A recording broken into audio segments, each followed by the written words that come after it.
I didn't think I'd see this again.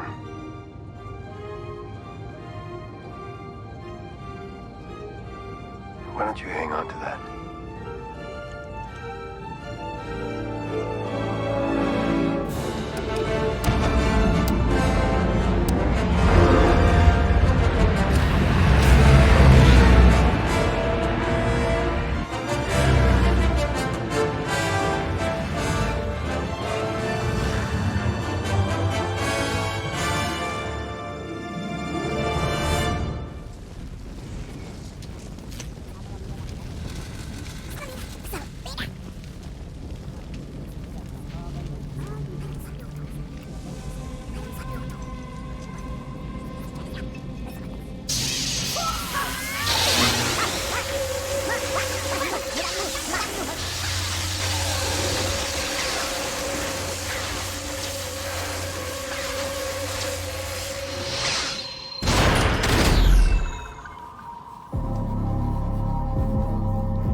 Welcome back, everyone. Hopefully you've had a chance to see the Mandalorian finale by now. This is going to be my Season 2 teaser video setup. Jon Favreau was talking about what's going to be happening during Season 2. They're almost done shooting it right now, so be sure to subscribe to get all the videos if you're brand new to my channel. I will keep doing bonus videos while we wait for it to come back. Thankfully, we won't have to wait that long before we actually get it. But I will say cursory spoiler warning for everything from The Mandalorian Season 1 before we talk about this. So I'll just do this top 10 style.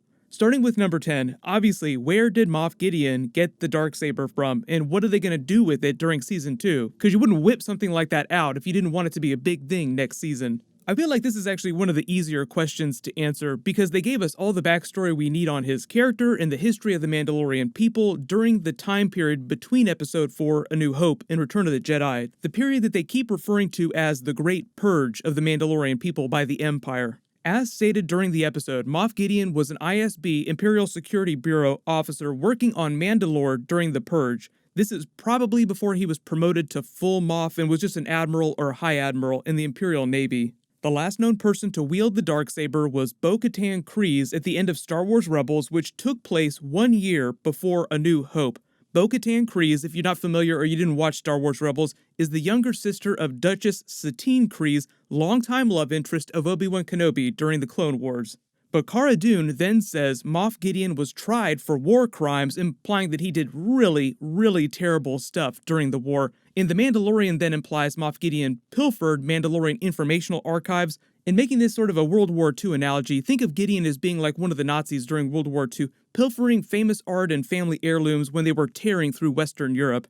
So you have to imagine that the Empire is tearing through Mandalore, trying to get rid of the Mandalorian people, just stealing treasures left and right from all the famous families. It's not confirmed that he killed Bo-Katan Kryze, but it's just implied that at some point he either captured her or captured their family home and simply took the Darksaber for himself during that. They spent a lot of time during the episode teasing the idea of finding other Jedi and Force-sensitive people out there, people that might have lightsabers. So to balance the scales of good and evil, it would make sense that they would introduce something like the Darksaber again through Moff Gideon's character. Number 9, what is the Darksaber? Where does it come from? So if you're not familiar with the Darksaber, it's actually just a regular lightsaber that was created by the first Mandalorian that became a member of the Jedi Order. This was all thousands of years ago after the Great War with the Jedi. Like during the episode, the armorer told tales of the history of their wars with the Jedi. That was all taking place during the fall of the Old Republic, which was thousands of years ago. So after that, at some point, there was a Mandalorian that became a Jedi. When it came time to make his lightsaber, he made something that was unique to him and his culture, and that became the Darksaber. That's why it looks so unique. But it's just a normal lightsaber like any other with a special kyber crystal. That's why it glows black. Dave Filoni is the person that actually created it special for the Clone Wars, though, so he sort of retroactively included it inside the history of Star Wars, but the first time you actually saw it in any kind of Star Wars TV show or story or movie was the Clone Wars animated series. So Dave Filoni and George Lucas got together, and George Lucas actually came up with the concept. So technically George Lucas is the reason why the Darksaber exists, but that's how it wound up inside the Star Wars canon. But now in present day, obviously it's been stolen by Moff Gideon, so it's kind of being perverted for that purpose. So hopefully at some point we will see the Mando and Baby Yoda take the Darksaber back. Mando got his jetpack upgrade, now the next big upgrade he needs is a Darksaber. Number 8 though, what is Moff Gideon gonna do now, standing on the wreckage of his TIE Outlander there? That's actually meant to be a bit of an Easter egg for Darth Vader standing on top of his TIE fighter in the previous series. They really are setting him up to be the Gus Fring of the Star Wars universe. Very hard to kill, very shrewd. I think it's all for the betterment of the series. Right now he's probably got some contingency plan to have more of his men come pick him up covertly and return him to his command ship. Hopefully that winds up being a Star Destroyer, because if he's going to be some sort of warlord around the galaxy, and he used to be a Moff, he probably had a bunch of Star Destroyers at his command before the fall of the Empire. The series trades on a lot of plot beats from the original trilogy too, in what happened after the events of the first movie, A New Hope. We had Empire Strikes Back, where the Empire struck back, kicking the crap out of the rebellion and fracturing the core trinity. That doesn't necessarily mean that Season 2 is going to have a downer ending like Empire did, but it just means that Moff Gideon's going to come back with tenfold the power in the ships, so they're all screwed for leaving him alive at the end of this episode. Number 7, where are the Mandalorian and Baby Yoda going next? So he implied he'd be too busy on his mission to do regular bounty hunting work out of Navarro. As part of his mission, there's a couple things that he agreed to do. Number 1, find Jedi to train Baby Yoda and care for him, and 2, find more members of Yoda's race that also could care for him. And as far as we know, Yoda and Yaddle were the only other 2 living members of their race during the prequels, and Yaddle disappeared after Attack of the Clones. Number 6, where's Luke Skywalker while all this is going on, and what about his Jedi temple? That would be a pretty easy place to go drop off Baby Yoda. Well, you'd think that the Mandalorian would know more about the Jedi as a matter of record, but the way they talk about them on the show, he doesn't know anything about the Force or about Luke Skywalker. This is all taking place 5 years after Return of the Jedi, so Luke Skywalker didn't create his new Jedi temple until 16 years after Season 1 of The Mandalorian. So as far as we know right now, Luke Skywalker is still busy working to help stamp out the remnants of the Empire around the galaxy and solidify the New Republic government.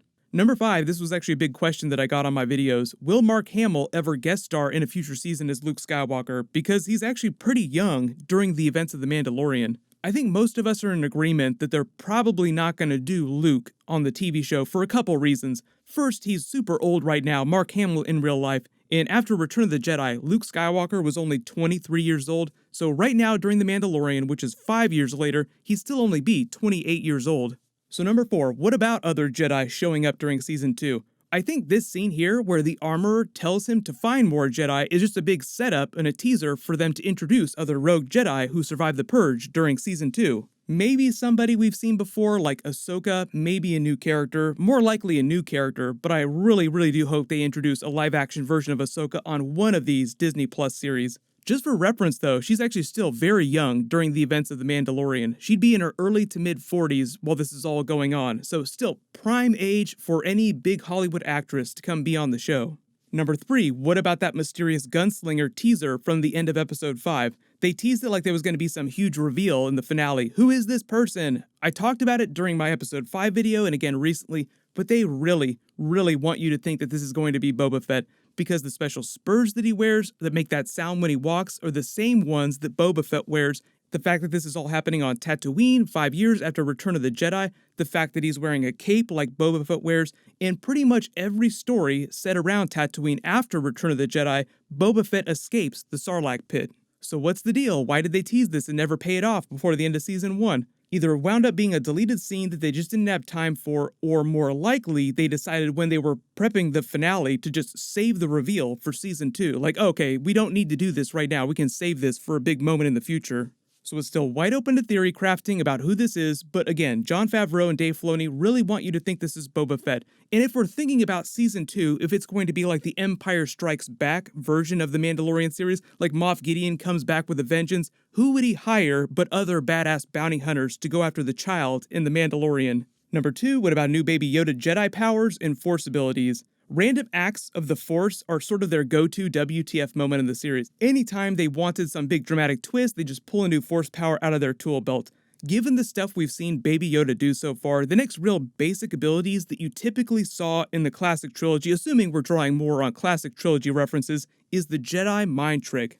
In number 1, of course, Moff Gideon's secret cloning plans for Baby Yoda that they never really paid off at the end of the season. He had this whole big speech in episode 7 about how important Baby Yoda was to him and how the Mandalorian couldn't even comprehend how important he was. It was pretty clear what they were setting up from the first couple of episodes, Dr. Pershing's Imperial cloning uniform from Kamino, that they wanted to harvest DNA from Baby Yoda to create a new army of Force-sensitive clones that Moff Gideon would be able to control. They kind of got into this during the Clone Wars animated series where Emperor Palpatine was trying to steal Force-sensitive children, brainwash them as children to grow up to be his army of Sith spies that he could just send all over the galaxy and they'd be this unstoppable force. Pretty safe bet that we're going to find out more about what's going on with his secret plan, quote-unquote, during Season 2, and hopefully get a better look at the inner workings of his organization. We didn't really visit any of his home bases or any of his ships or Star Destroyers that he might have, so for the most part, I'm just assuming that all the other big characters that weren't confirmed dead this season will come back too, like Dr. Pershing is